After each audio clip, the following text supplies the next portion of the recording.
So welcome everybody to the Crowds and Perception session. My name is Aniket Bera. I'm a research faculty in the University of Maryland, College Park. Um, Today's first speaker would be Matthias Volente from Clemson University. His talk will be on the effects of interacting with a crowd of emotional virtual humans on users' affective and non-verbal behaviors. Go ahead, Matthias.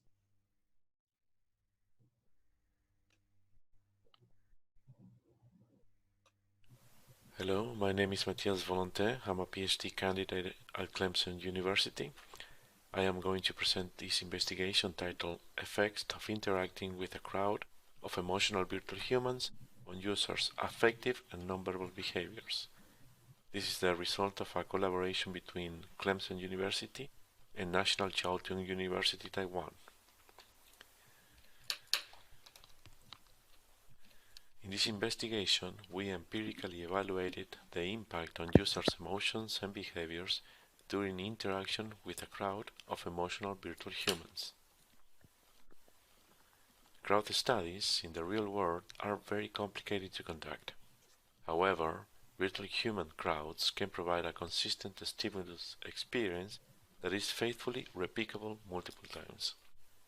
The information gathered in this study can also provide rich valuable data for developers and scientists on understanding people behaviors during interaction with virtual humans. Another motivation for conducting this study was that most of the literature focused on studying humans' emotional and behavioral reactions during Another interaction motivation with for virtual conducting humans this study was occurs that mostly in most the of the dynamic literature on setting. studying This humans' means emotional a and configuration that behavioral involves a reactions. human and a virtual human. The emotional contagion effect on users during interaction with virtual humans in crowd scenarios is not deeply explored yet. Finally, most of the scientific literature that involves emotional virtual agents in crowd simulations have the objective of increasing the behavioral realism of the simulation. First, I am going to describe relevant studies on emotional agents in crowd simulations. The goal of this study was to examine the behavior of the crowd based on the agent's personality. The virtual character possessed different degrees of personality properties, namely openness, conscientiousness, extroversion, agreeableness, and neuroticism. The image on the screen is showing that virtual agents with low conscientiousness and agreeableness values cause congestion. The motivation of this study was to simulate real human behavior with virtual agents that possessed emotional properties such as worry, fear, surprise, and hope. These properties were created through the OCC personality model. In this investigation, in an obstacle avoidance scenario, virtual agents changed and adapted their behavior based on their emotional state.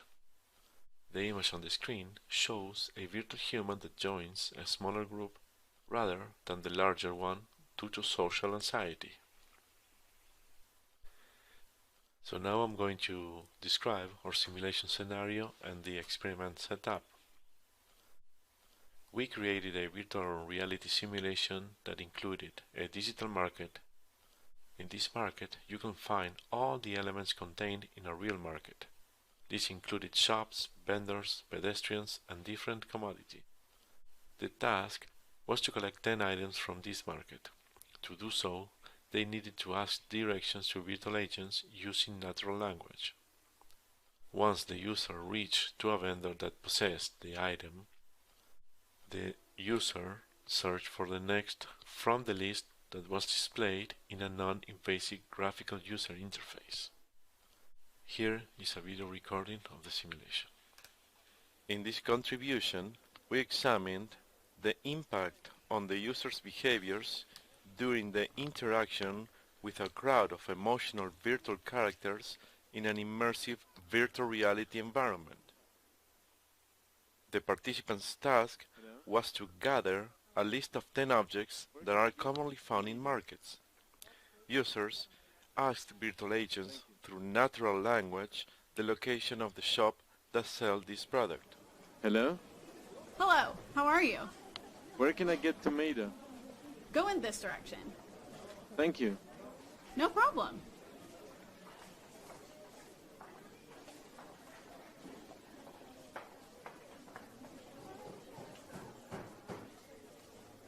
Hello?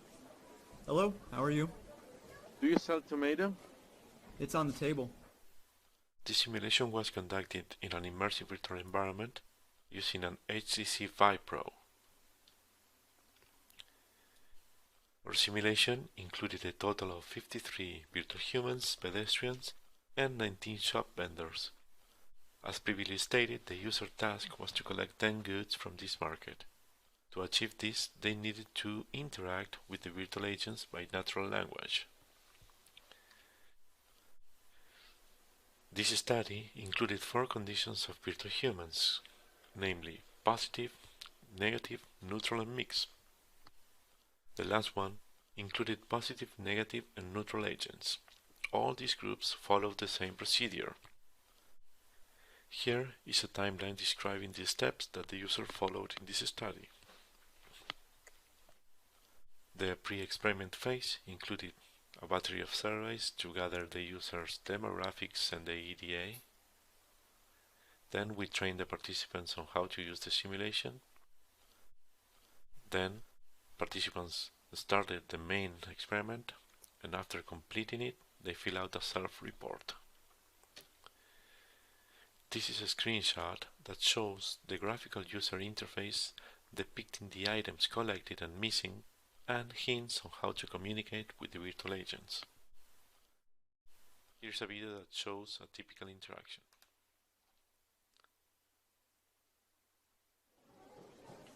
Hello? Hello. I'm looking for banana.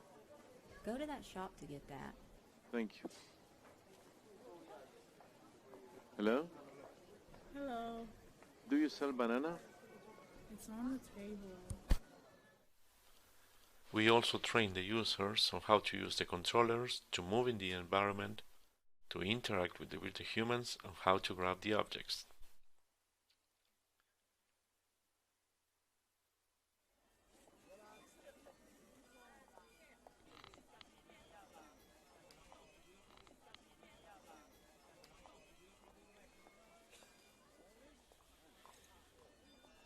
Hello? Hello, how are you? Where is Linda? Linda's over there. Thank you. No problem.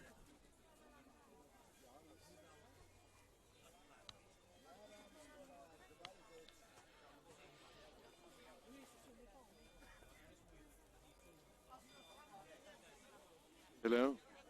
Hello, how are you? I want to take package. The package is above the wooden barrel.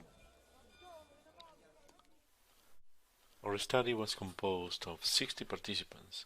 The conditions were balanced, including 15 participants in each group. The positive group or crowd showed happy facial expressions. Body language was relaxed, tense, and energetic. They produced joint gaze, and they produced high pitch and fast speed in their language. The negative crowd showed sad and angry facial expressions. Their body language was low amplitude, low energy. They averted their gaze, they were looking down, and their speech was low pitch and low speed. The neutral group showed neutral facial expressions and neutral body language. They produced joint gaze and neutral voices. The mixed condition was composed of agents from positive, negative, and neutral conditions. Hello? Hello, how are you? I'm fine. I need watermelon. Go there. Thank you. No problem. Bye.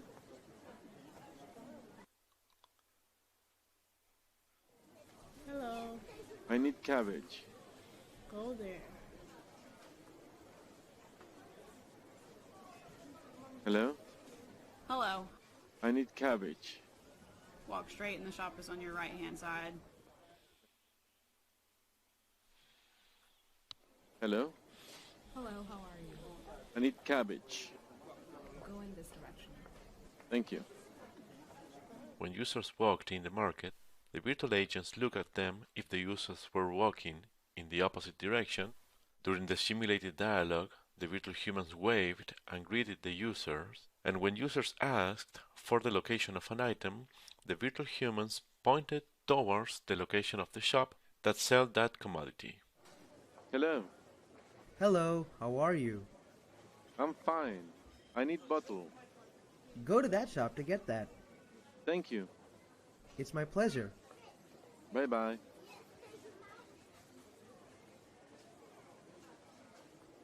Hello. Hello, how are you? Do you sell bottle? It's on the table. Thank you. It's my pleasure. So these were our hypotheses. Hypothesis 1. We expect the user's emotional disposition to be similar to the virtual crowd emotional state. Hypothesis 2. Users in the positive condition will interact more frequent and more time than users in the negative condition. Our measures were objective and subjective. Objective was EDA, the total number of interactions, the total time of interactions, the ratio of interaction time, the greeting count with pedestrians. The subjective were the DES, qualitative survey. The EDA data basically measures the changes in the skin electrical conductivity, which is associated with arousal. The DES survey contains 10 different categories of emotion and shows how the user feels towards each of these items. The results.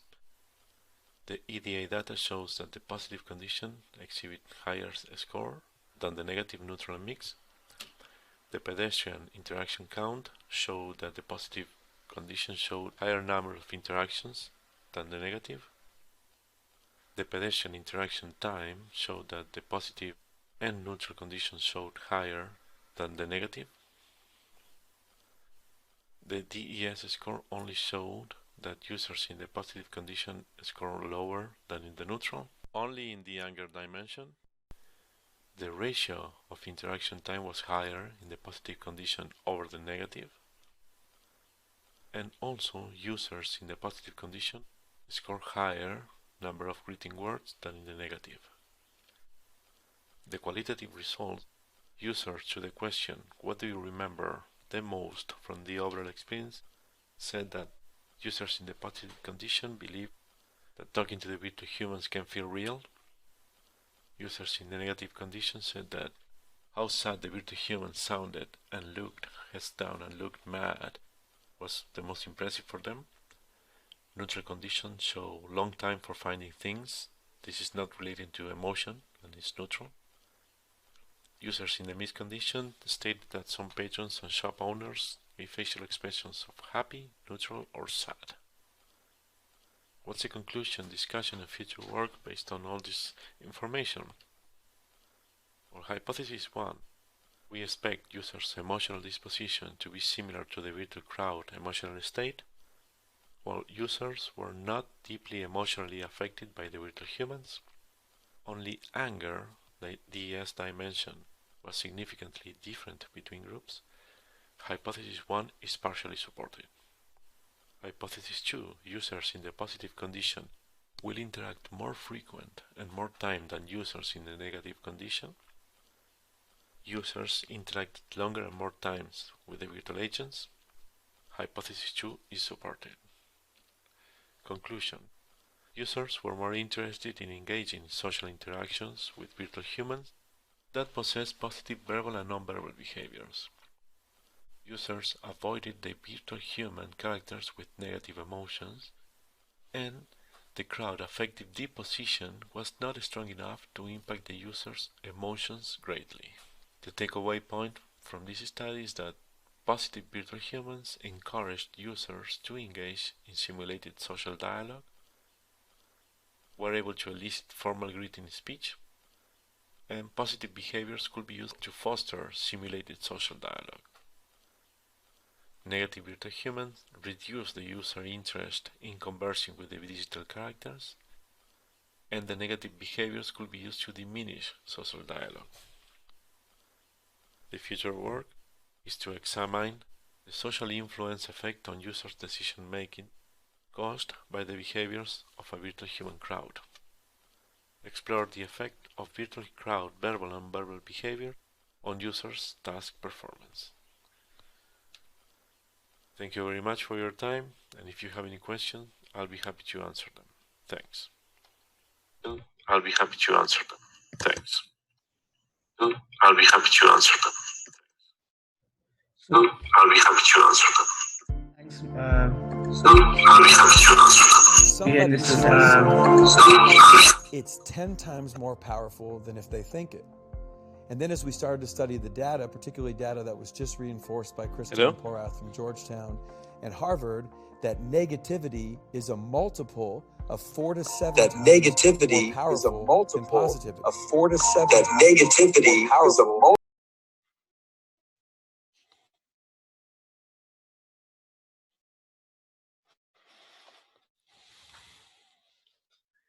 There are many questions on Slido right now. Let me just go over the questions. There are many questions on Slido right now. Let me just go over the questions. There are many questions on Slido right now. Let me just go over the questions. There are many questions on Slido right now. Let me just go over the questions.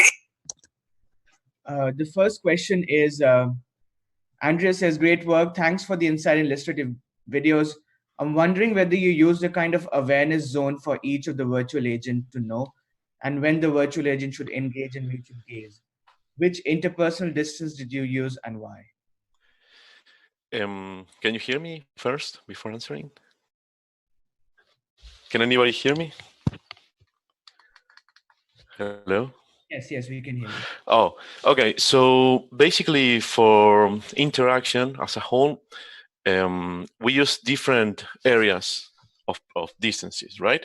Let me remind everybody. So we have at least 4 different areas of interpersonal distance. The closest that everybody has is the intimate. The second is the personal. This is between 2 meters and 3 meters. After that distance, you have a social distance, and then a public. For interacting with the virtual humans, there were 2 ways of doing this. The first was to approach, get close into the personal or social distance of the virtual human, and through natural language, ask a question, okay? That was one interaction way. The other, there were 3 types of items that should be checked in order to have an interaction. First, you need to be in the opposite direction of the virtual human that was walking, right? That's one. The second, when the frustrums, the perspective frustrums overlap, the virtual human will interact with you through gaze. He will look at you. And the third one is basically time. If these 2 items happen for a period of time of 2 or 3 seconds, the virtual agent will approach to you, will come to you. So for interactions, we use all these. There isn't just one distance. There are these 2 types of method for doing. Now, when you approach a virtual human, you should talk to him in the personal distance, right? So that's the short answer. Okay, thank you. I think there are a lot more questions. Given the time, I'll just ask a few more questions from the audience. How was the dialogue generated? Was it synthesis or pre-recorded one? Okay, so these were pre-recorded. However, we divided the dialogue in different groups, right? We have different domains. We have a greeting domain, we have a living domain, we have a appreciation domain. So on the one hand, we look for the literature on emotional prosody of voices. So we recorded them, positive, neutral, or negative. And then when the user talked to a virtual agent, we categorize the input based on these domains. But yes, these were pre-recorded. There wasn't we use SAPI, Microsoft SAPI for doing this. And this was not a artificial intelligence or any type of, any other type of AI engine for speech interaction. Okay, thank you. Another quick question is, when planning the study, how do you decide on the intensity of the emotion represented? The positive VAs seemed really happy, but I can't tell whether the negative VAs, the insanity was proportional to the positive one. I think it's not easy to control for that. When it comes to all the emotional stimulus and behaviors that the virtual agents presented, we really use the literature that is out there. We didn't just model based on our perceptions or impressions.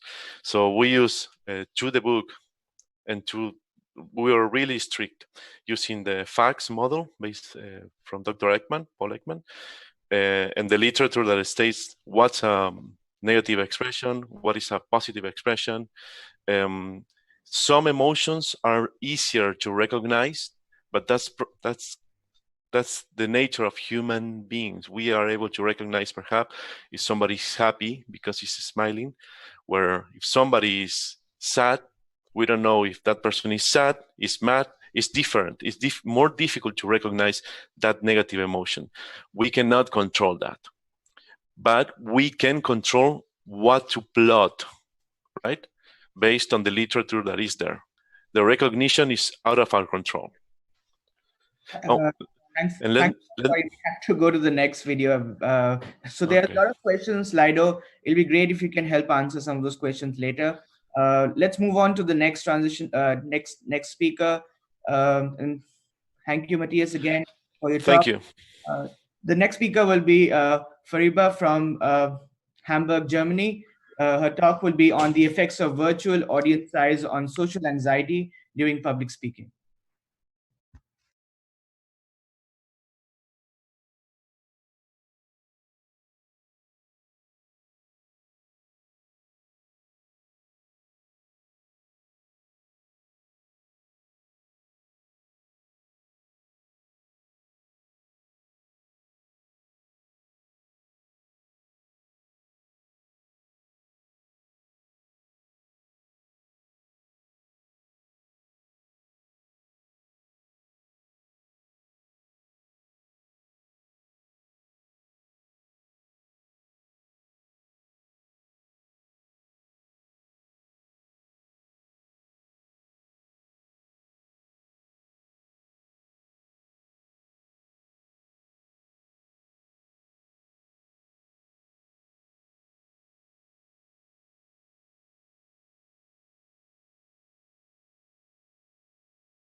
So I'll introduce Fariba from Hamburg, Germany. She'll be speaking on the effects of virtual audience size on social anxiety during public speaking.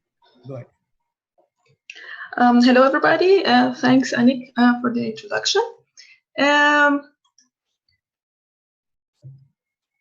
Public speaking, I first would like to hide maybe the video panel. Public speaking could induce social anxiety for some individuals with a social anxiety disorder. This picture shows the conference hall of IEEE VR 2018 in Reutlingen. Many authors had to give their talk in this hall and in front of a large number of audience. This year's conference is virtual, and if we look at the presentation preferences of the authors, we can see that almost 50% of the authors preferred pre-recorded videos. I'm not saying all of them were anxious about giving a live talk. Of course, prevention of technical problems is a major reason for this choice. But for those individuals who have fear of public speaking, there is a difference between giving a live talk via Zoom or Mozilla Hubs versus the offline videos. The difference is that while recording a video of the talk, no audience is present and no audience is preferred over any audience, real or virtual. A common practice for treating the fear of public speaking is exposure to this stressful situation to gradually overcome the anxious reaction. This is called exposure therapy. There are several standard protocols for reducing social anxiety, and the Trial Social Stress Test, or TSST, is one of them. It starts with the preparation period. The test itself consists of a presentation period, which is usually a job interview simulation in front of 3 persons. This part lasts for 5 minutes.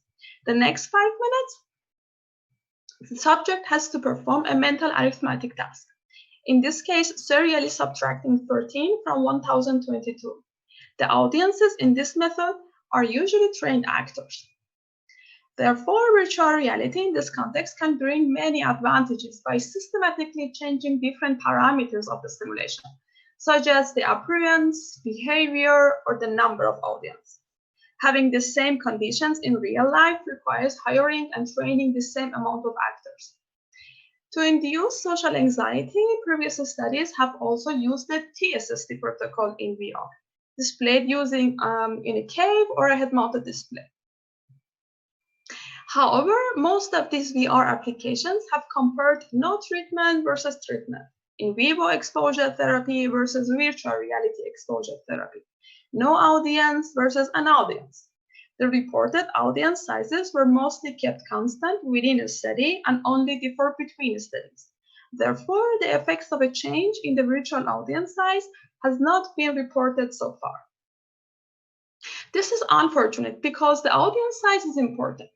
Based on the social impact theory, 3 factors play a role in the social impact felt by the individual as the target and other people as the sources. First is the strength and importance of the source. For example, speaking to friends versus speaking in front of a selection committee. Second is the immediacy of the event, or how recent the event has occurred. And the third is the number of source persons. According to this theory, as the number of source persons increases, the impact felt by the individual will increase with a negatively accelerating power function. The social impact theory is not the only theory explaining the relationship between the group size and its social impact on individuals. Especially in the research on the group size and conformity, there are older theories such as the Ashit theory, which proposes that a group size of 3 is sufficient to feel the full impact of the group. Another theory is the social influence model that proposes that the group size is important, but up to some limit. The limit in this theory is 4 to 5%. In this study, we formulated our hypothesis based on the social impact theory, which does not foresee a limit and suggests that there is always additional impact for additional members of the group. In other words, the larger the group, the greater its impact. Therefore, to study the effects of virtual audience size and social anxiety, we implemented 3 versions of the TSST protocol in VR. We started with the standard audience size of 3 virtual humans. The next condition had 6 virtual humans, which is double the size of the first condition. And the last version had 15 virtual humans, 5 times larger than the first condition and almost double the size of the condition in between. Virtual humans presented a neutral facial expression and randomly changed their sitting postures. The experiment was controlled by a wizard of Oz setup. The main virtual human in the white medical coat in the first row, who was present in all 3 conditions, is referred in this study as the main virtual human. He was the only virtual human speaking to participants, welcomed them, gave them necessary instructions, and asked prepared questions. We had, in addition, an in vivo condition with only 3 real audience. We formulated the following hypothesis. First, in vivo TSST can evoke social anxiety. Second, virtual TSSTs can evoke social anxiety too. Third, the evoked social anxiety in VR is as high as in vivo.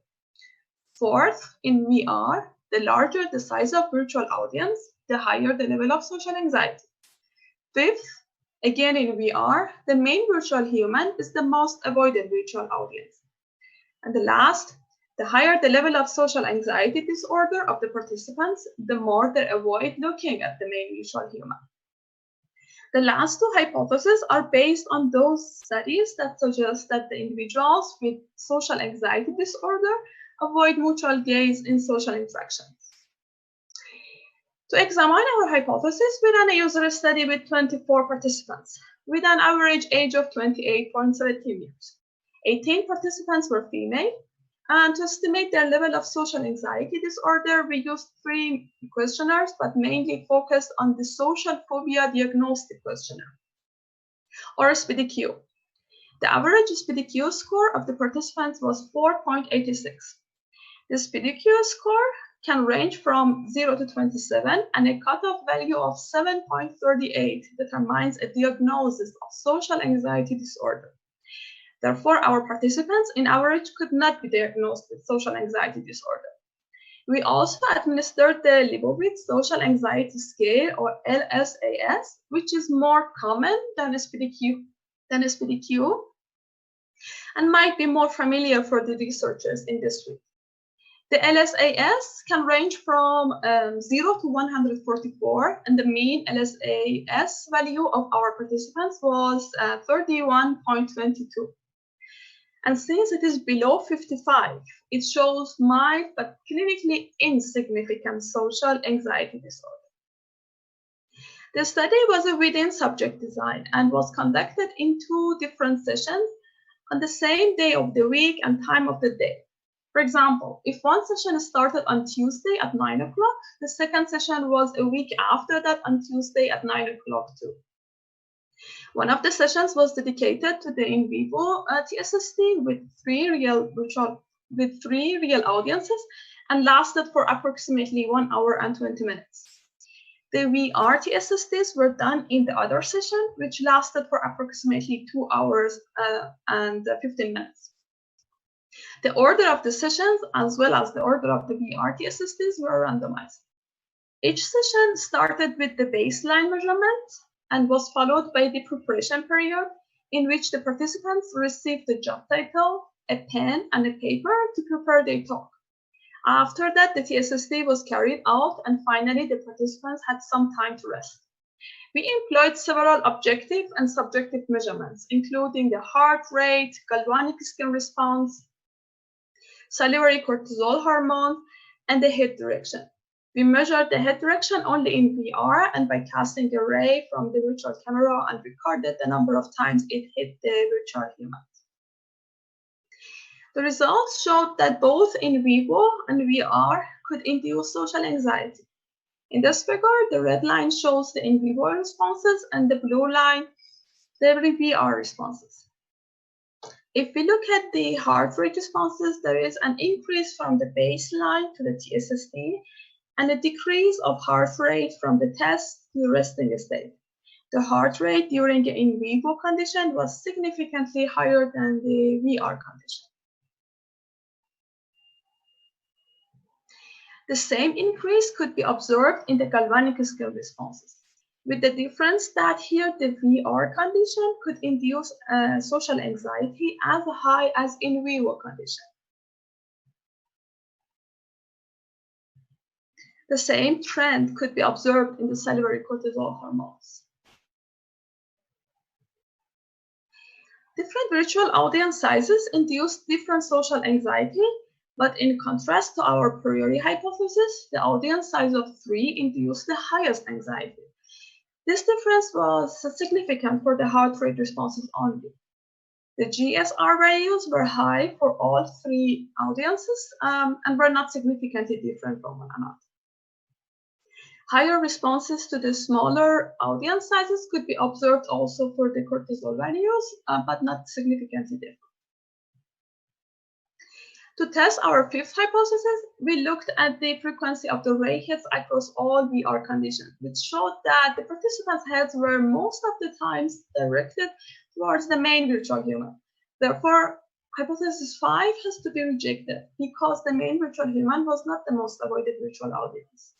Then we calculated avoidance rates for each virtual human, but there was also no significant correlation between the virtual humans' avoidance rates and the level of social anxiety disorder of the participants. Therefore, the 6th hypothesis had to be rejected too.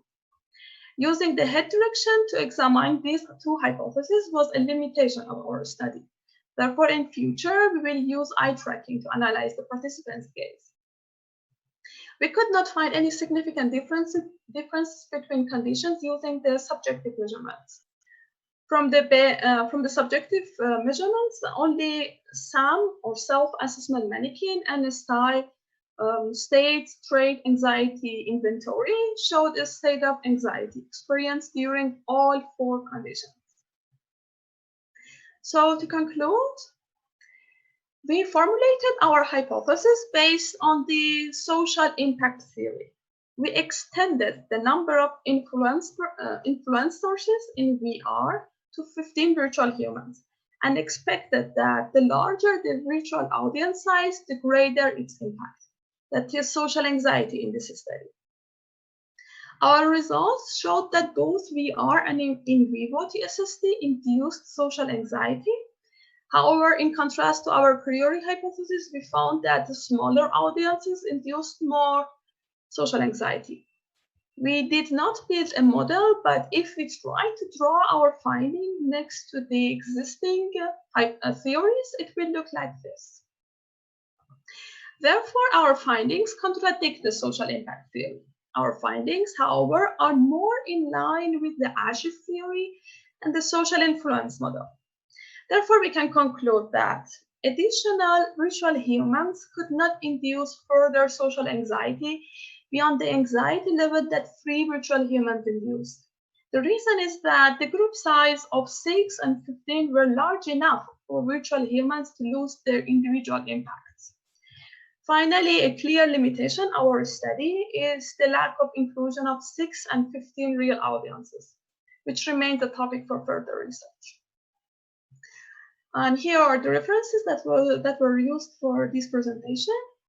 Thank you for your attention, and I'm happy to answer your questions.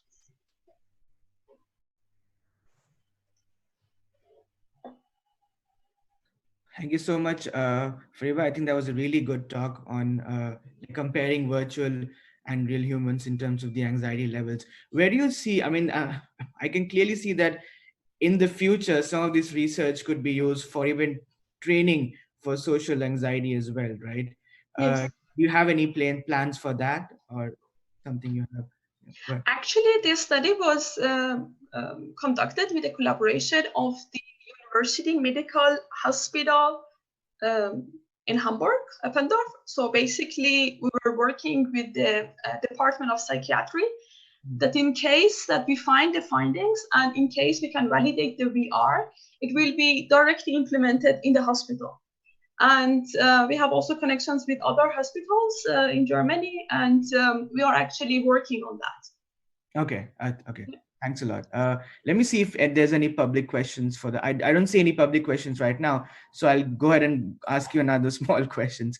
So, in terms of when you said that beyond 3, the number of virtual agents don't really matter a lot, but do you still believe that to be true for real humans? I mean, I'm guessing like for a big audience and a group of 5 or 6, that would make a big impact, right? Yeah, I mean, that was our hypothesis, yeah, but the limitation of all, not all, but most of the group size studies is the number of real audiences that they can include. So most of the studies have included 2 to 4, and actually in this study, studies on conformative studies, no other research than ASH in 1951 included audiences more than 9. So this is the beauty of VR, that we can extend. But to be honest, this is also very difficult to have 15 real juries. They all look they behave neutral. They behave the same. So we don't have that much control over the real juries, and we actually had and this is even difficult to have to find 3 juries, yeah. Yeah, I mean, I don't know the answer. We thought that maybe the social impact theory, based on the social impact theory, the more people are present, the higher the anxiety goes up. But we saw that in VR that it actually goes a little bit down. Okay. So it doesn't really matter that much because the room is full. And Yeah, I hope that in future we run a study with more participants, with more juries to answer this question. Okay, thank you so much. I guess in the future, when we have more VR talks like this, like your work really helps. So social anxiety goes down where there are more VR participants. Thank you so much for that. You're welcome. No problem.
So our next speaker is Philipp Mohrn from the Technical University of Munich, Germany. He'll be speaking on analyzing pedestrian behavior in augmented reality as a proof of concept.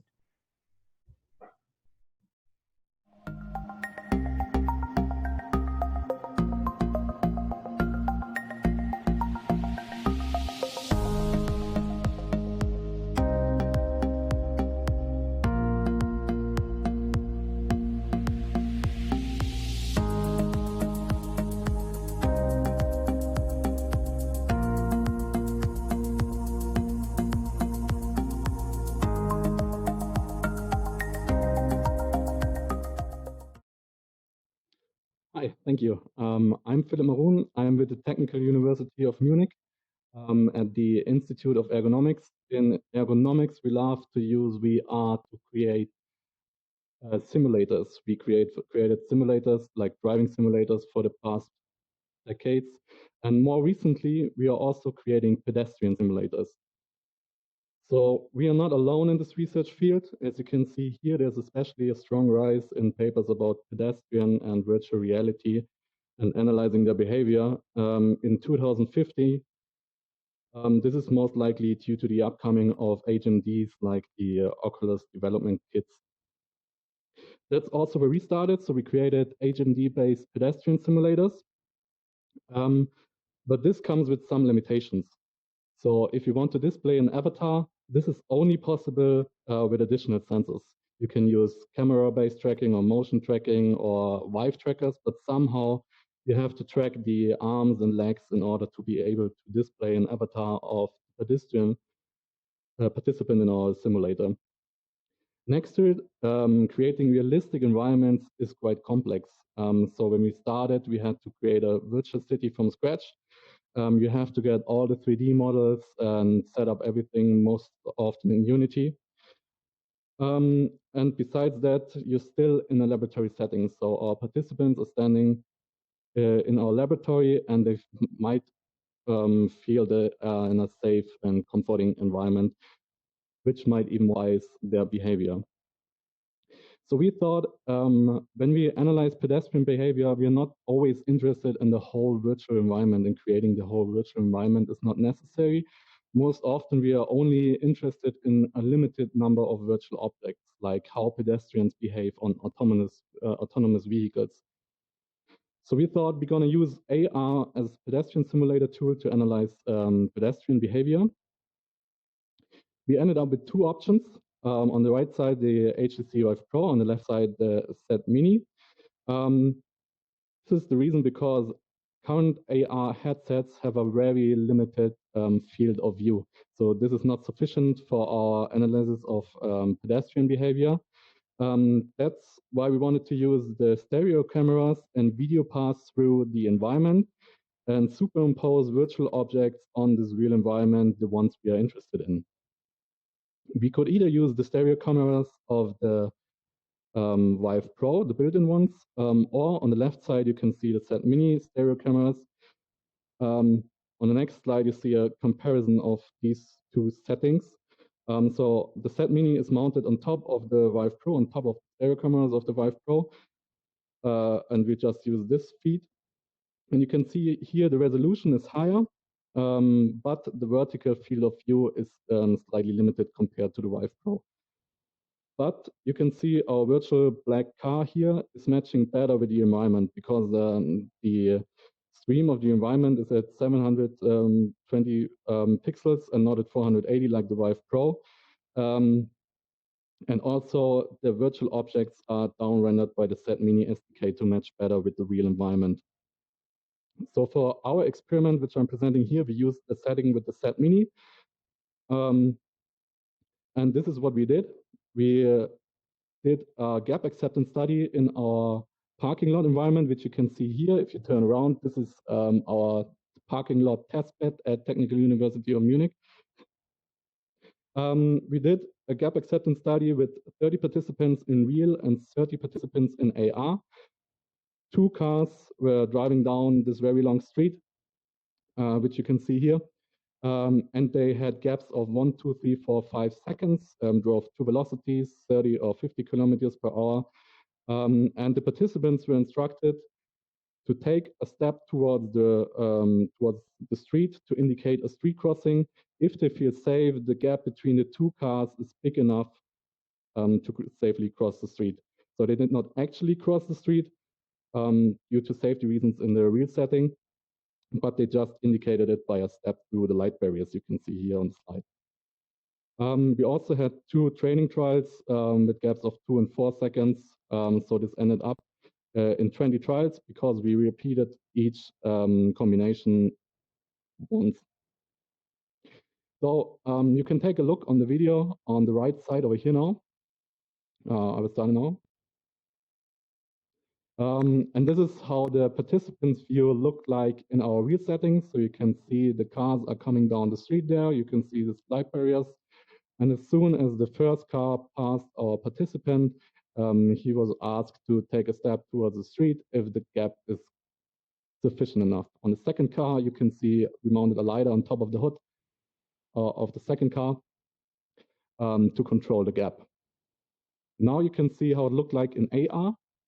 We still had the light barriers built up, and at the very end of the street, you can see very tiny the cars coming slightly down out of the ground because calibration was a huge issue, especially for this 400-meter long street. We had to calibrate very accurately. But when you see the cars are coming closer, they fit very well the street.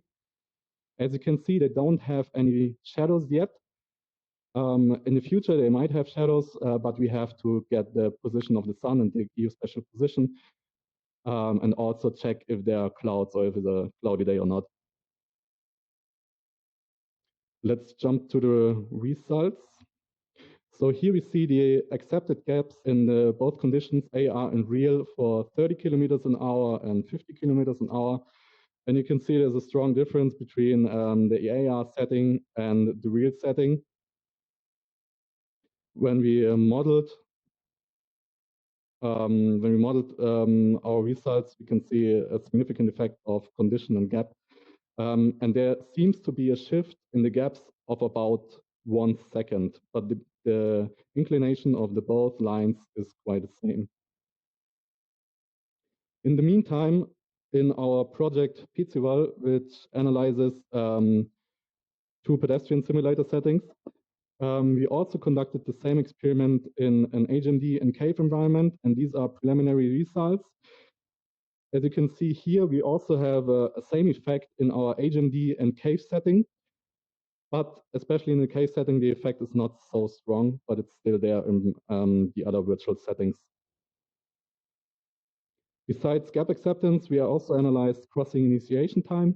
So crossing initiation time is the time when the first vehicle, the rear end of the first vehicle passed our participant till he actually initiated a street crossing. So when he crossed the light barrier in our wheel setting.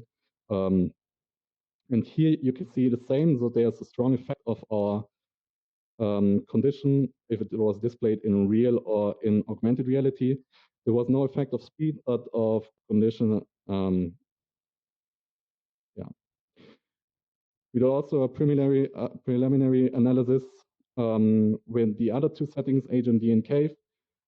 And our AR setting behaves quite similar to these two other settings.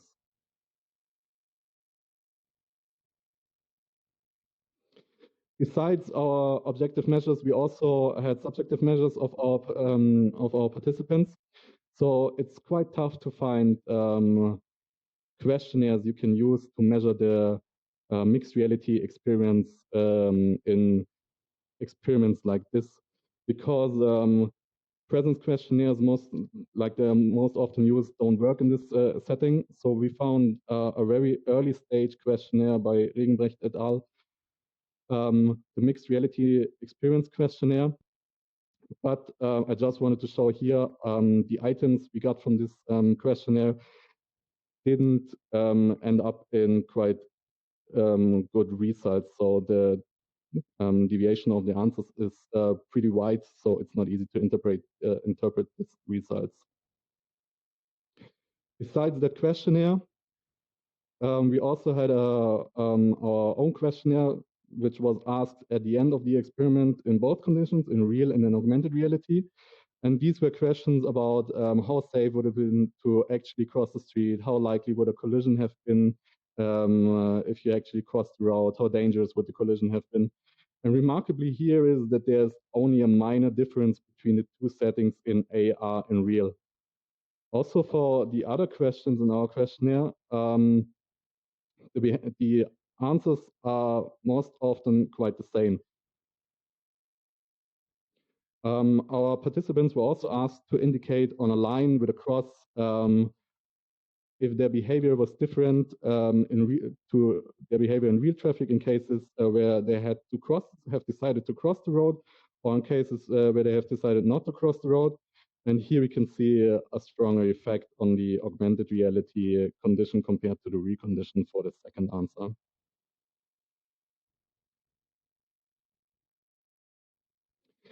So where do we go from here? We have some limitations with our current settings. So this is a very early stage presentation of a new framework. As I already mentioned, we don't have shadows for all vehicles. Calibration is a huge issue. Also, in our testing, we tested our participants in June last year, and it was quite hot. So one limitation was in our real setting, the experiment took twice the duration than in our AR setting. This was chosen because it was super hot in June last year, and in the AR condition where it was necessary to wear a headset for the whole experiment. And when you were standing in the sun and wearing the headset, the thermal discomfort was quite high. So we decided that at the end of the street, the cars just disappeared and then appeared again at the beginning of the street. Instead of, like it was the case in the real setting, they turn around, drive back, and it takes some time to start the next trial. Besides that, it seems that this is a quite good tool, and there should be further research. Also to identify the confluence of factors, like it is also the case for current pedestrian simulators in head-mounted displays and caves, like depth perception and speed perception, and what else biases pedestrian behavior in simulator settings compared to real settings.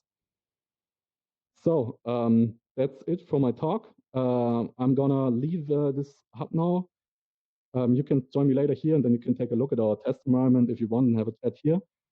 But now we'll switch back to Zoom, and I'm happy to answer your questions there.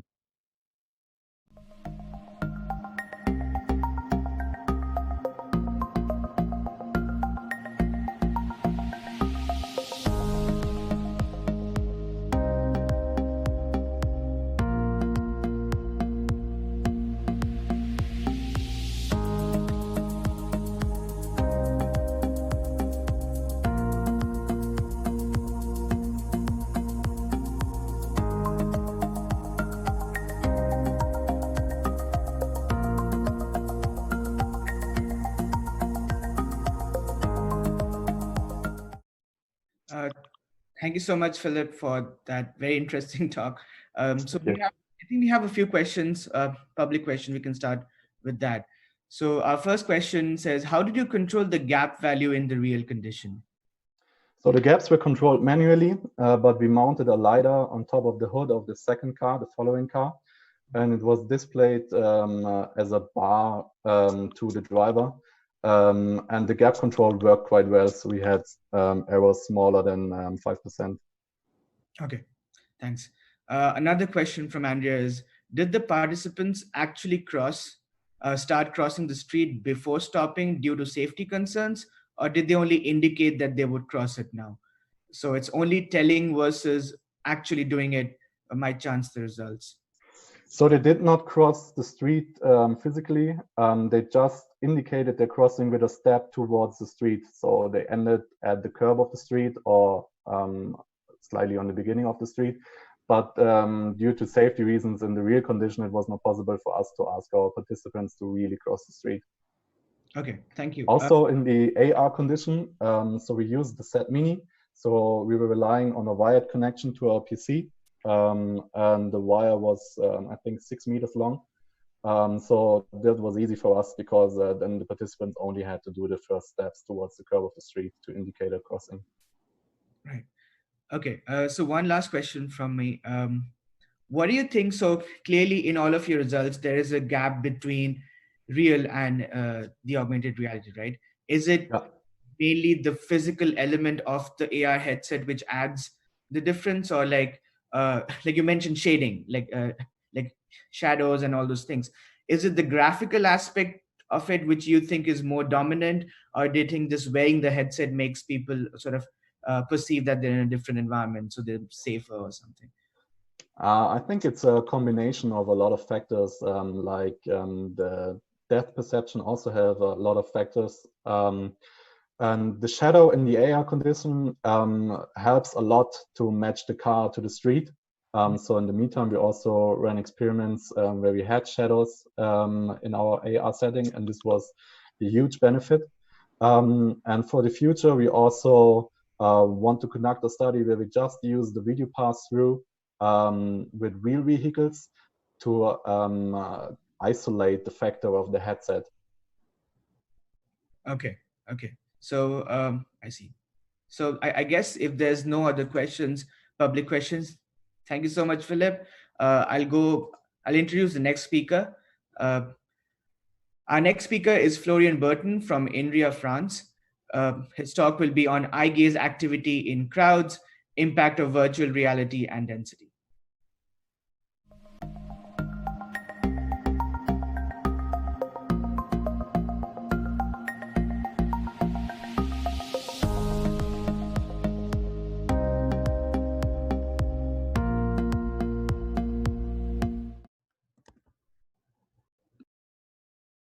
Hi everyone, my name is Florian Burton, and I will present you today my work on the eye gaze activity while working in a crowd environment, how to study it in VR, and about the effect of crowd density on eye gaze behavior.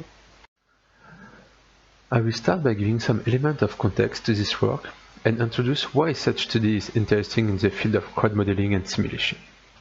So many crowd simulators are based on an agent-based approach, where the behavior of a crowd is simulated by modeling the behavior of each individual and how they interact with other agents.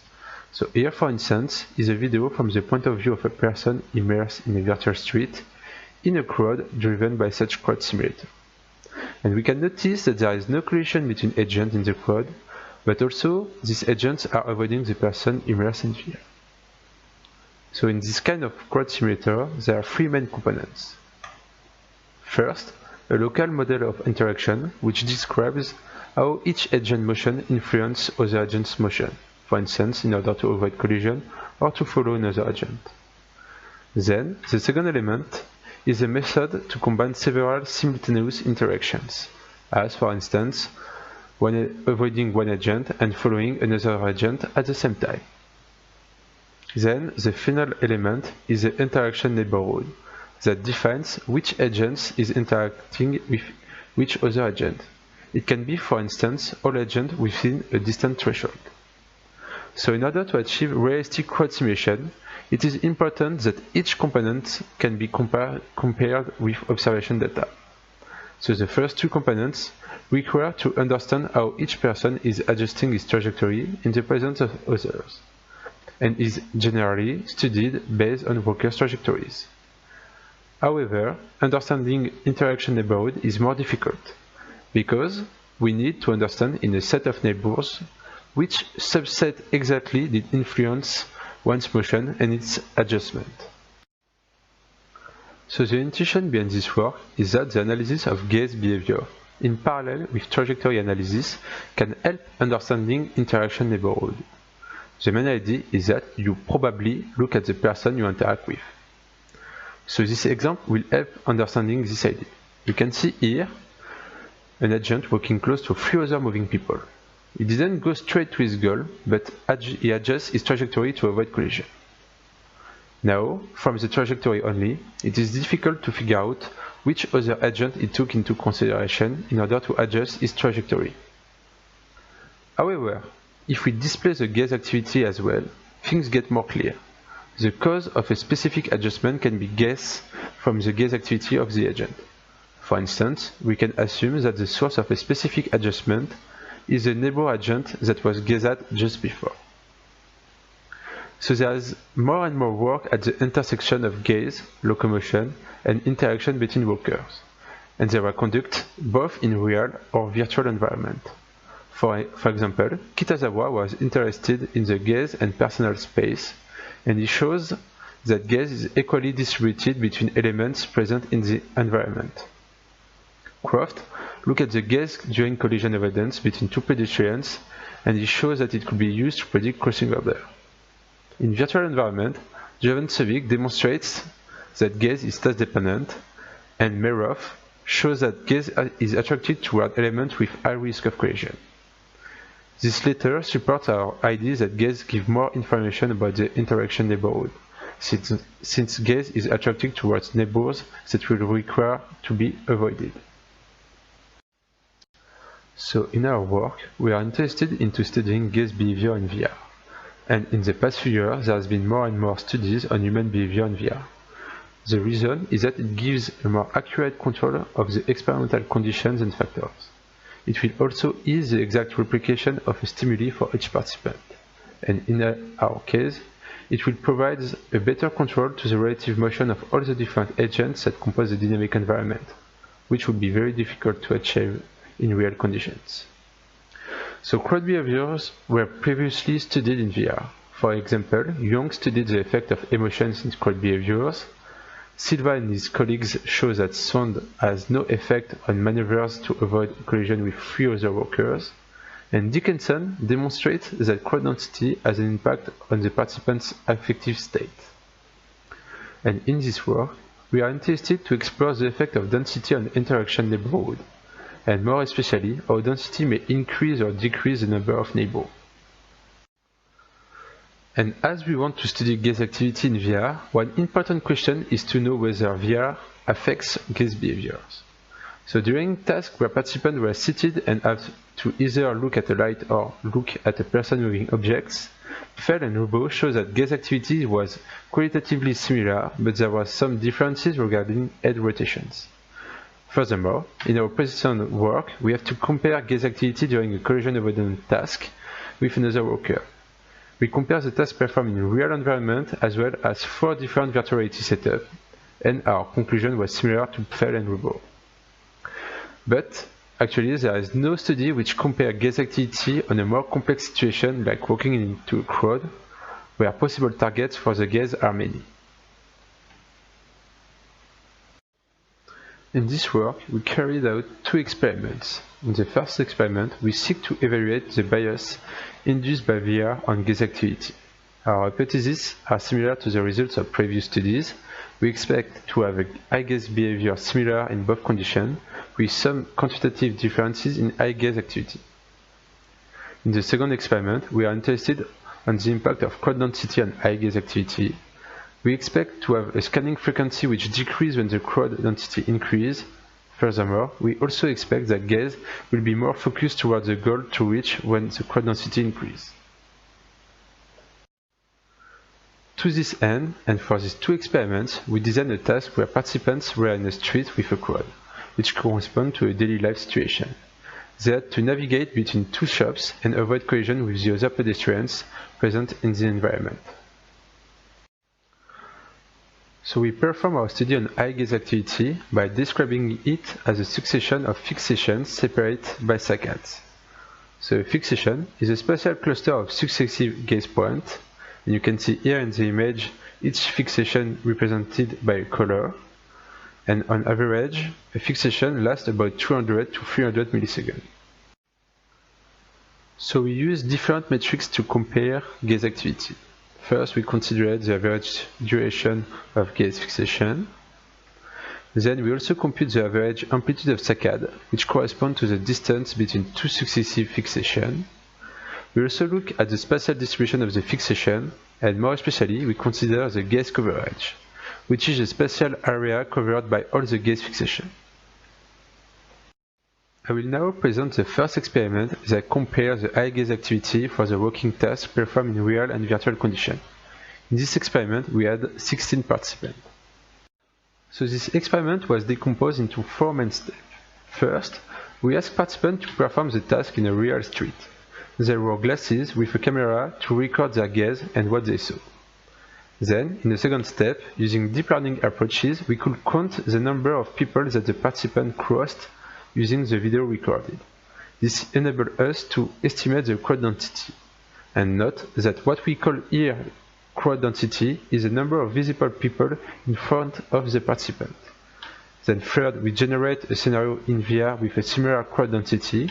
And finally, we ask participants to perform the task again in VR, and we record again the gaze and what they saw. We further check that the visual crowd density in virtual conditions match the real ones, as illustrated in the bottom right plot. So in first place, we explore the average duration of fixation and the average amplitude of saccades. And our results show that the average fixation is significantly longer in virtual conditions, and that the average saccade amplitude is higher in real conditions. Regarding the eye gaze distribution, we found a centered distribution for both conditions and no effect on the gaze coverage. So the conclusion of this first experiment is that there is quantitative differences on eye gaze activity between real and virtual environment. This validated our first hypothesis H1.1. These differences can be due to the lack of realistic details in the virtual condition. This means that the gaze has maybe less things to explore. It also can be due to the reduced field of view in virtual conditions. Part of the environment is no more visible in virtual conditions, and thus can't attract the gaze. However, we also found a similar eye gaze behavior with a centered distribution, thus validating our second hypothesis. This result is in line with previous studies that gaze activity is dependent of the task. In this experiment, participants have to perform the exact same task in environments very similar to each other. I will now present the second experiment that we performed on the impact of crowd density on eye gaze activity, and in this experiment we had 18 participants. So for this experiment, we asked participants to perform the task in a total of 6 different crowd density. And here is a video from the point of view of a participant with the lowest density. We record his gaze and what he saw over time. Now, a video is the highest crowd density. Furthermore, the range of the crowd density was from 0.03 pedestrians per square meter up to 0.4 pedestrians per square meter. So we explored again the duration of fixation and amplitude of saccades, and the results show that there was no impact of quad density on the average fixation duration. However, the saccade amplitude is higher for the first two density conditions compared to any other one. When exploring spatial distribution of fixations, we found again a centered distribution whatever the quad density, and a higher gaze coverage for the first density condition compared to any other density. I represent now our conclusion for this second experiment. And first, we notice that the eye gaze behavior is qualitatively similar for all conditions, as we have a centered distribution.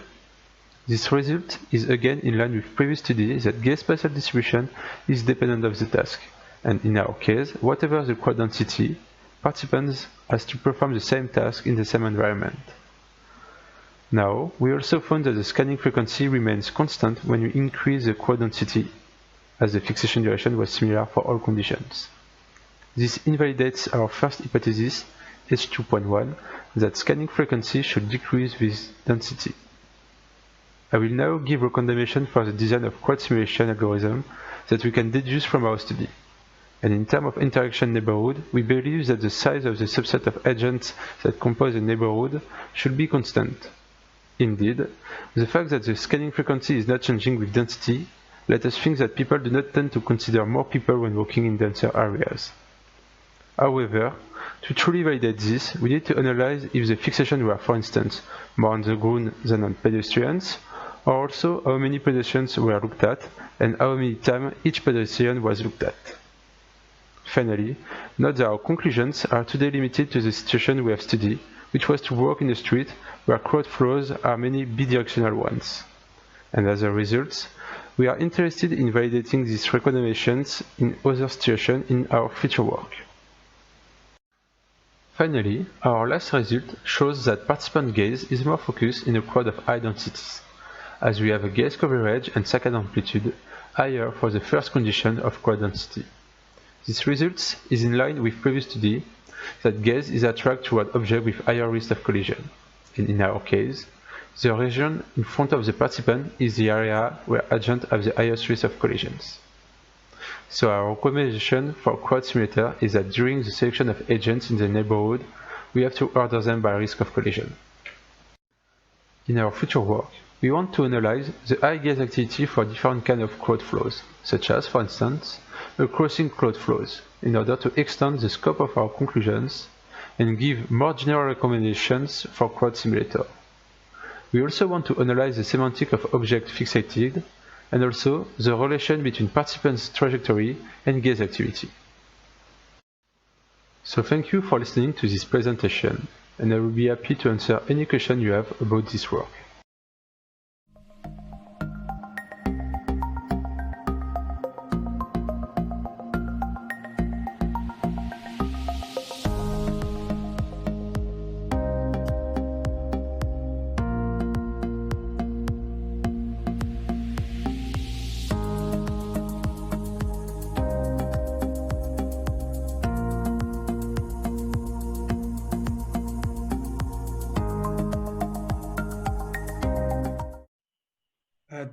Thank you, Florian, for the talk. I think there's some public questions. I'll start with that.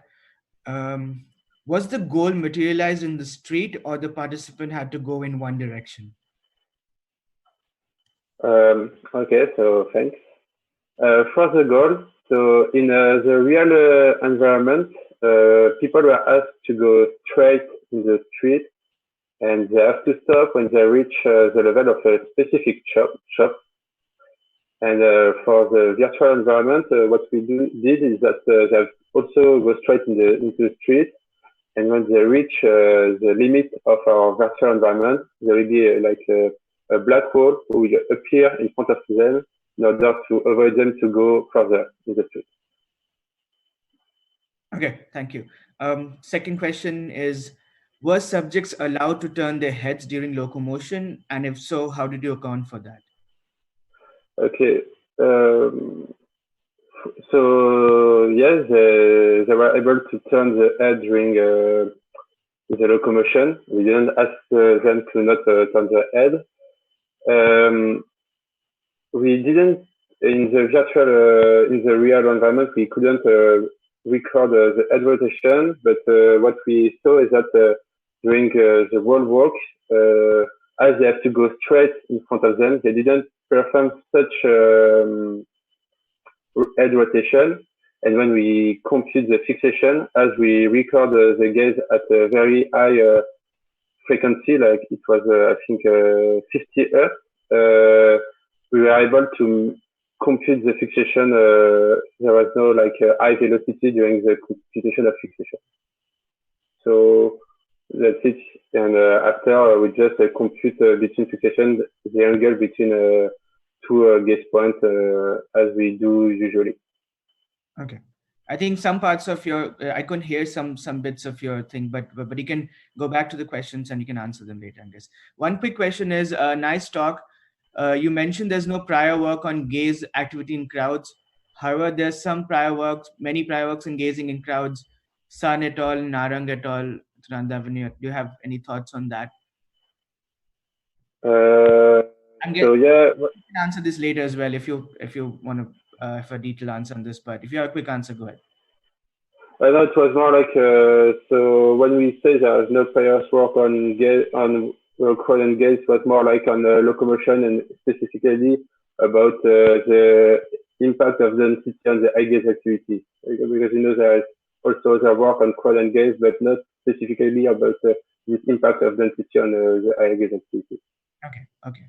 And last question is, how will your results chance when the entities of your crowd show a more user-aware behavior?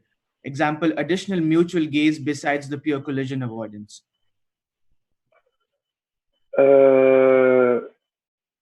So yeah, for this one, it's not something we consider. So the mutual gaze, I think we know that it will attract again the gaze of the walker. In this work, what we really want to do is like if you have more and more things to look at, will you start decreasing the area you will look at with your gaze because there's too much things to take into consider and just look at in front of you. And so that's why we don't do the mutual gaze. And I think with mutual gaze, it will impact the results because, yeah, as it has been shown in previous study, when there's mutual gaze, when people are looking at you, you will start looking back sometimes. So it's something we should consider for further study. Okay, thank you. One quick question before we head on to the next speaker. Have you looked at like future applications to actually induce different gazing behaviors, like distractors and all in VR? There's a lot of work specifically on distractors. Have you looked at some of those work which can possibly extend different gazing behaviors in VR and AR? I think it will be in our future work. As I said in my conclusion, what we want to do is like to increase the kind of scenario because we want really to generalize our work to approximation. And for that, yes, we need to take into account when there is distractor, you will have to look at them so it will change your gaze and you will take something else in consideration that there is no distractor. And in future work, we want to look at more and more scenario like this. Okay. Well, let's thank Florian once again. I'll go to the next speaker. Our next talk will be determining peripersonal space boundaries and their plasticity in relation to object and agent characteristics in an immersive virtual environment. Our speaker is Lauren Buck from Vanderbilt University, USA.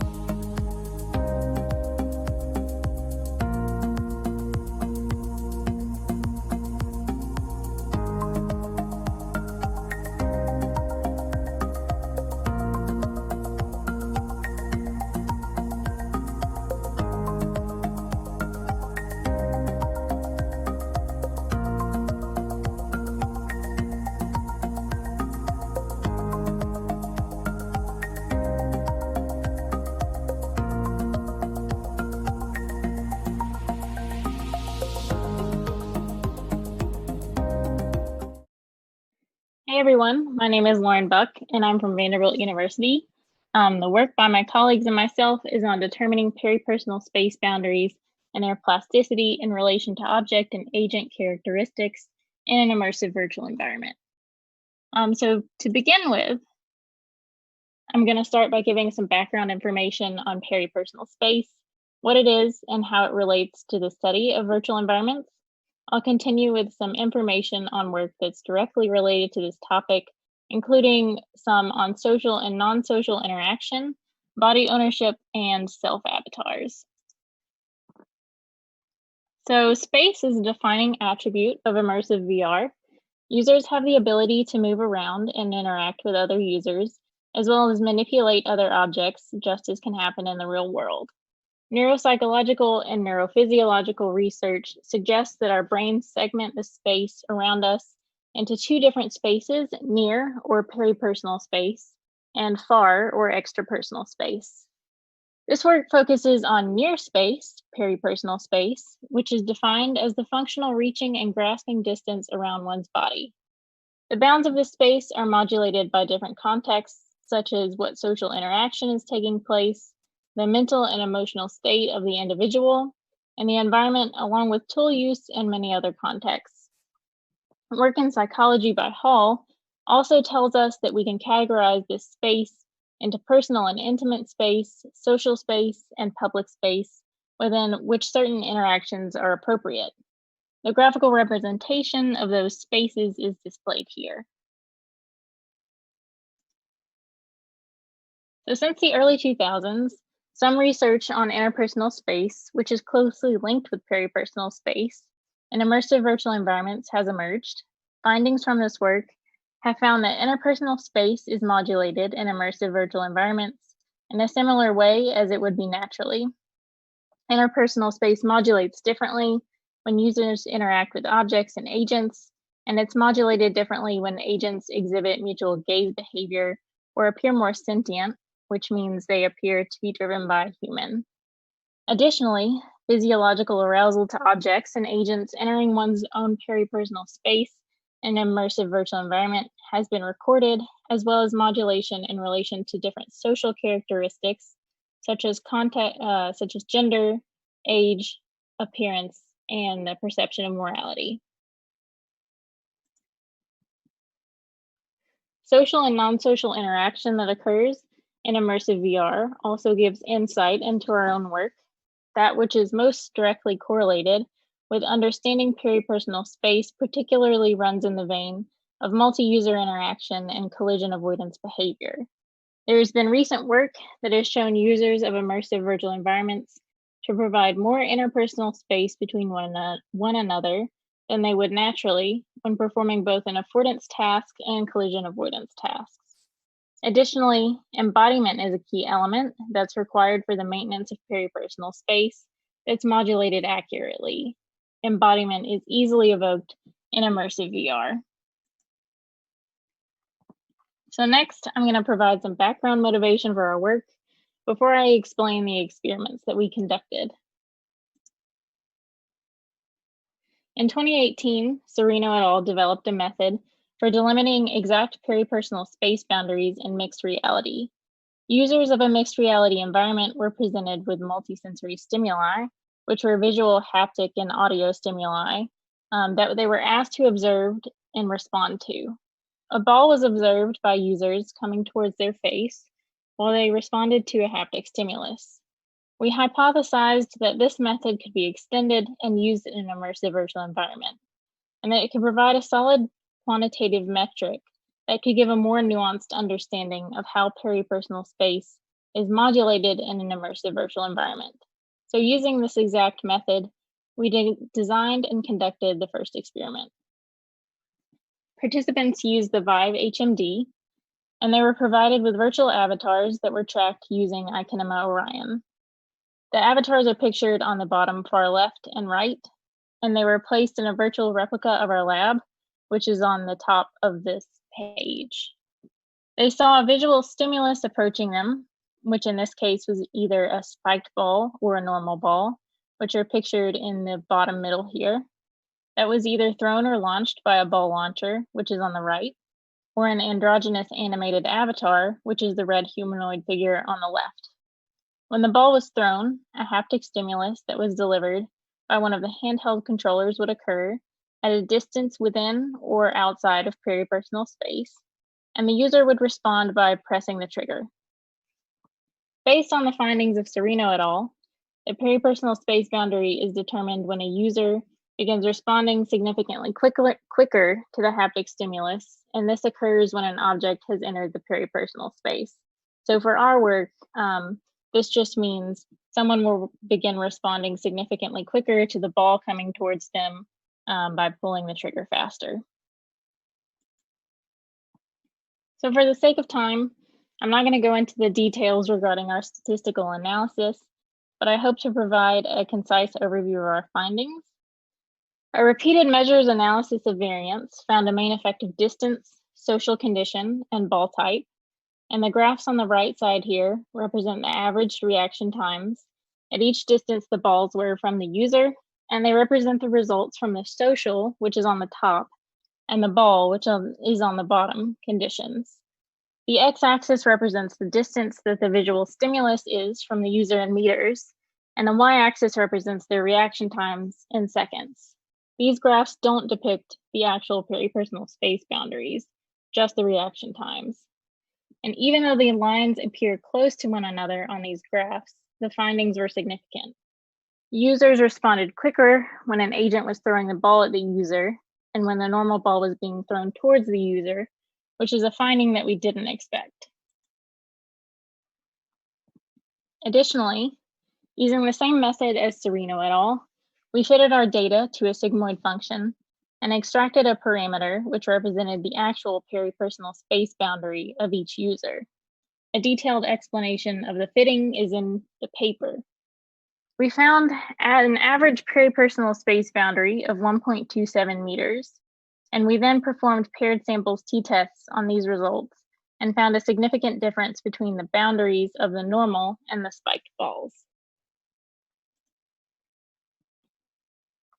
So the peripersonal space boundary we found was close to that was found in Serino et al.'s work.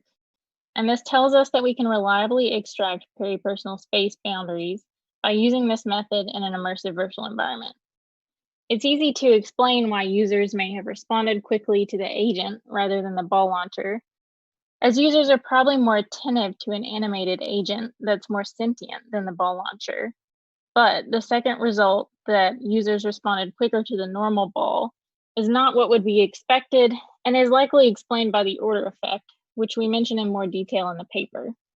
Essentially, though, users always experience 25 trials of the normal ball before ever seeing the spiked ball, so they could have gotten used to the experiment. But we do know from our results that peripersonal space is responsive to context. So moving on to the second experiment, we wanted to see if peripersonal space boundaries were responsive to different agents, which had a small range of different characteristics. We chose to present the user with an average-looking male and female, which you can see in the first and the third picture, an intimidating-looking male and female, which are in the second and the fourth picture, and a monster, which is seen in the last picture. The experimental method was the exact same as the first experiment, and the avatars walked towards the participants from a doorway on the other side of the virtual lab. Again, a repeated measures analysis of variance found main effects of distance and agent for the second experiment. The graph on the right side of the slide shows the reaction times at each distance in response to the normal agents, intimidating agents, and the monster. The y-axis represents the reaction time in seconds, and the x-axis represents the distance in meters.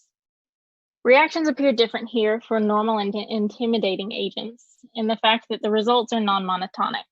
However, they are monotonic for the monster. Again, we submitted our data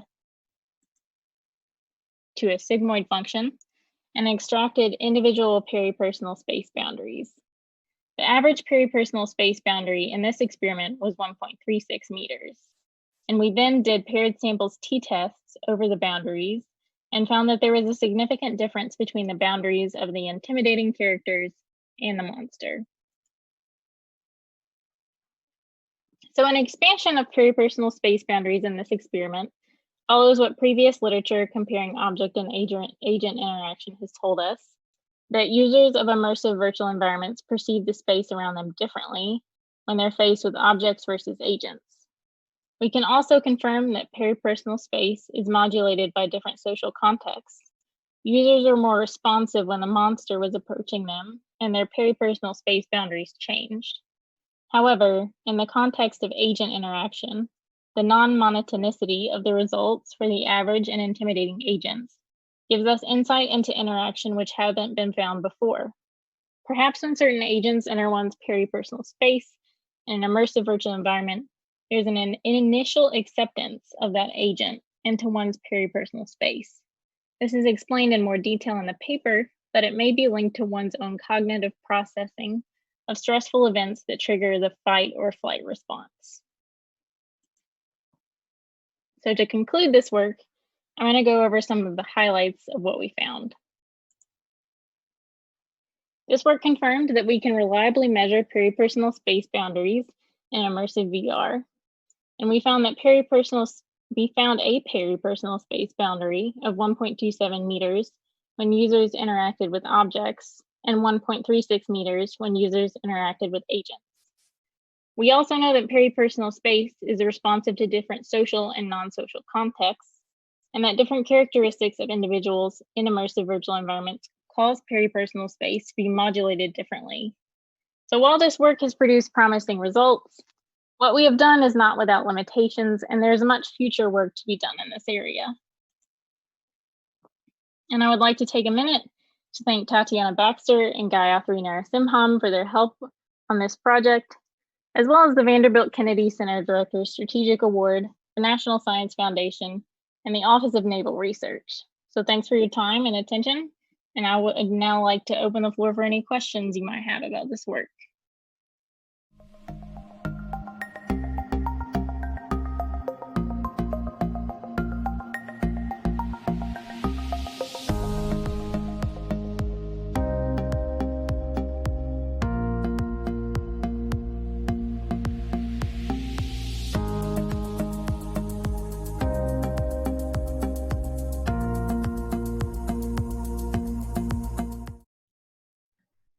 So thank you, Lauren, for that talk. I don't know if we have public questions for this, but I have a lot of questions, so I'll ask. Yeah. We have, in our lab, we have done some work on like this personal, interpersonal, peripersonal spaces. And in our experience, usually what we found that these are very cultural sensitive. And right. Then like it differs from age, gender, and all these different variables. Do you think VR would, like your experiment would also help if you had a wider range of different people from different cultural backgrounds, ages, genders, and all? Or sure, yeah, of course it would, and I think that's something that like needs to be heavily explored. It just becomes, of course, complicated when you have to get a certain demographic like into your lab to do all those studies. But yeah, I think it's definitely important to look at all of those things. Okay, so also for this, like for your experiments, you came up with one value, right, for your peripersonal space, one number, I think 1.35 meters or something like that. Do you think that is like we can we have some variability when we make VR application? We can still use that value, but change it based on what kind of agents we have, like the more aggressive agents or the more shy agent, like the VR agents. Do you have any such intuition of how we can model that back into our application? Well, I guess like that boundary that we found, of course, like it was the average boundary over all of the different agents. And the boundary changes depending on the agent. Right. So I guess from our standpoint, like what you would want to do is design like interactions in your environment and the space you're interacting with based on the characteristics of an agent. And like you would want to elicit that boundary. I don't know if I'm answering your question. Like, no, it's fine. Yeah. Yeah, I think you're answering my question. I think that's what I was looking for. Like how do we incorporate like not just the fixed number, but also like a varied range of like different kind of virtual agents, and how do we model accordingly? But I think perfect. I think I understand what you're saying. Let me see if we have any more questions. I don't think we have questions, public questions anymore. So thank you so much, and let's thank all the speakers.